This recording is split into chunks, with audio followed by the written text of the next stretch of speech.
Mga katrops, welcome back ulit sa aking channel, Sports React PH. At ngayon nga ay pag-uusapan natin ang balitang pangatlo na nga po si Stephen Curry sa MVP race. Pag-uusapan na rin nga natin dito sa ating panibagong video ang balitang gusto na nga po ng Los Angeles Lakers na makuha si Zach LaVine.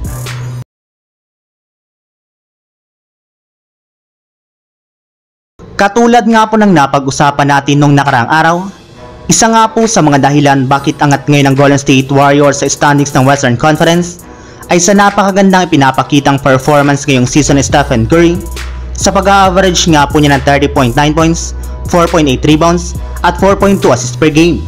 At ang matindi pa nga po dyan mga katrops ay siya lang naman nga po nag-iisang player ng Warriors na nag-average ng 20 plus points per game ngayong season.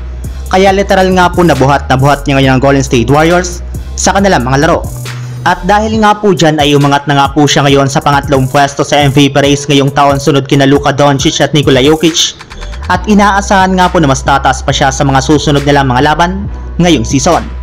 And speaking of Stephen Curry mga katrops, sa kabila nga po ng naitala nitong 23 points sa kanilang game kontra sa Denver Nuggets, ay nabigo pa rin nga po ang Golden State Warriors dito matapos silang matalo sa score na 108-105. Kaya dahil nga po dyan ay bumagsak na nga po sa 6 wins sa 3 losses ang kanilang kasalukuyang record sa standings ng Western Conference. Samantala, punta naman tayo sa ating sunod na pag-uusapan sa balitang gusto na nga po ng Los Angeles Lakers na makuha si Zach LaVine. Katulad nga po ng naibalita ko sa inyo mga katrops, sobrang nahihirapan nga po ngayon ng Los Angeles Lakers na manalo sa kanilang mga road games ngayong season matapos sila ditong magkaroon ng record ng 0 wins at 5 losses. At ang masakit pa nga po dyan ay hindi para naman nga po nila nasusolusyonan ang kanilang problema sa kanilang opensa, depensa at rebounding na siya nagpapatalo sa kanilang team sa kanilang mga nagdaang laro. Hindi na rin naman nga po kinakaya pa ni LeBron James na buhatin ngayon ang kanilang opensa.